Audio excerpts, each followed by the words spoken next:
Welcome to the channel অপরাজিতা। হাঁড়ি পাতিলের পোড়া দাগ দূর করার 5টি ঘরোয়া উপায় চলুন জেনে নেওয়া যাক। নানান কারণে পাতিলে দাগ পড়ে থাকে। দুধ উতলে দাগ পড়তে পারে বা তরকারি পুড়ে গিয়েও দাগ লাগতে পারে। আর ঈদের সময় তো কোনো কথাই নেই, মাংস পুড়ে গেলে পাতিলে দীর্ঘস্থায়ী দাগ পড়ে যায়। এই জেদি দাগ সহজে উঠতে চায় না। কিছু ঘরোয়া উপায় আছে যা ব্যবহার করে এই দাগ দূর করা সম্ভব। আসুন জেনে নেওয়া যাক পাতিলের দাগ উঠানোর সহজ কিছু উপায়। Baking soda. পাতিলের পোড়া দাগ লাগা স্থানে 1 বা 2 কাপ বেকিং সোডা ছিটিয়ে দিন। এবার কিনারা পর্যন্ত পর্যাপ্ত পানি দিয়ে 15 মিনিট ফুটতে দিন।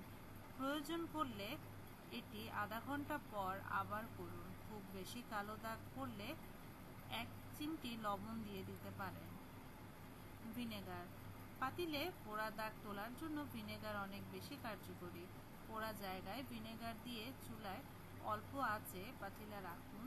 চুলা থেকে নামিয়ে একটি ব্রাশ দিয়ে ঘষুন। কিছুক্ষণ ঘষার পর দেখবেন দাগ আস্তে আস্তে উঠে গেছে। ভিনেগার এর পরিবর্তে লেবুর রসও ব্যবহার করতে পারেন। কেচাপ। পাতিলের পোড়া দাগ বা পোড়া জায়গায় পুরু করে কেচাপ লাগান। সারা রাত এভাবে পাতিলাটি রেখে দেন। পরের দিন এটি ঘষে ঘষে ধুয়ে ফেলুন। টমেটোতে যে অ্যাসিড আছে তা পোড়া দাগ দূর করে থাকে।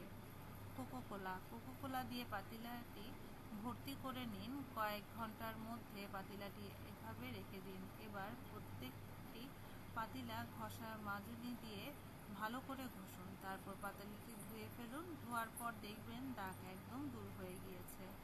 Dishwasher detergent.